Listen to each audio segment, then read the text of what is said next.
Hello everyone, welcome to Aryan. इस video में हम लोग पढ़ेंगे कैनिज़ारो रिएक्शन के बारे में। एल्डिहाइड एंड कीटोन चैप्टर की बहुत ही इंपॉर्टेंट नेम रिएक्शन में से ये एक है। इस रिएक्शन में अगर हमारे पास कोई भी ऐसा एल्डिहाइड है जिसके पास अल्फा हाइड्रोजन नहीं है और इसकी रिएक्शन अगर हम करा दें किसी भी बेस के साथ, तो ये जो हमने एल्डिहाइड लिया है ये डिस्प्रोपोर्शनेट होगा।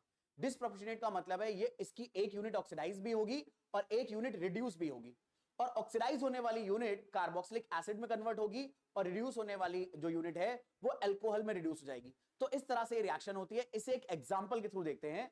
जैसे मान लीजिए हमने ये एक एल्डिहाइड लिया, नोटिस करना वही एल्डिहाइड कैनिज़ारो रिएक्शन देंगे जिनमें अल्फा हाइड्रोजन नहीं होता है। ये अल्फा हाइड्रोजन क्या चीज होती है? CHO के बगल वाले कार्बन को हम अल्फा कार्बन बोलते हैं। इस अल्फा कार्बन पर अगर हाइड्रोजन नहीं है तो इसका मतलब है इस कंपाउंड में कोई भी अल्फा हाइड्रोजन नहीं है।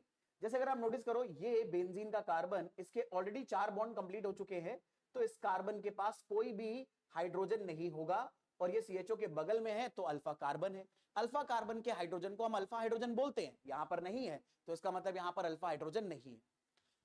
कैनिज़ारो रिएक्शन कराने के लिए हम ऐसे एल्डिहाइड जिनके पास अल्फा हाइड्रोजन नहीं है उनकी रिएक्शन कराएंगे एक बेस के साथ।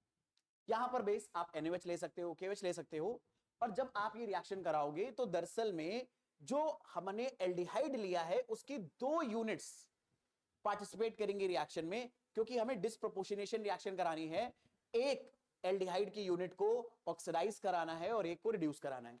तो टोटल 2 यूनिट्स होंगी। 2 यूनिट्स में से एक रिड्यूस हो जाएगी। जो रिड्यूस होगी उसमें CHO CH2OH में कन्वर्ट हो जाएगा ताकि हमें एक अल्कोहल मिल जाए, और जो यूनिट ऑक्सीडाइज होगी वो दरअसल में कार्बोक्सिलिक एसिड बनाएगी। यहां पर CHO से बन सकता था बेंजोइक एसिड, पर यहां पर देखो बेंजोइक एसिड नहीं बना है, यहां बना है सोडियम बेंजोएट।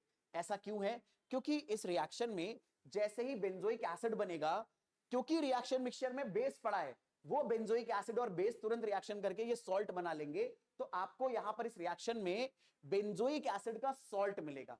अगर आप इसे वापस से बेंजोइक एसिड बनाना चाहते हो तो इसका ट्रीटमेंट हमें एसिड से करना पड़ेगा, तब जाकर हमें क्या मिलेगा? यहां पर एसिड मिलेगा। आई होप ये रिएक्शन आप लोगों को समझ में आई है। बहुत सिंपल पर बहुत ही इंपॉर्टेंट रिएक्शन है। करना कुछ नहीं है, बिना अल्फा हाइड्रोजन वाले एल्डिहाइड को बेस की प्रेजेंस में उसकी एक यूनिट को रिड्यूस कर देना है और एक यूनिट को कार्बोक्सिलिक एसिड के सॉल्ट में ऑक्सीडाइज कर देना है। आई होप ये चीज आपको बहुत अच्छे से क्लियर होगी। मिलेंगे नेक्स्ट वीडियो में। Thank you.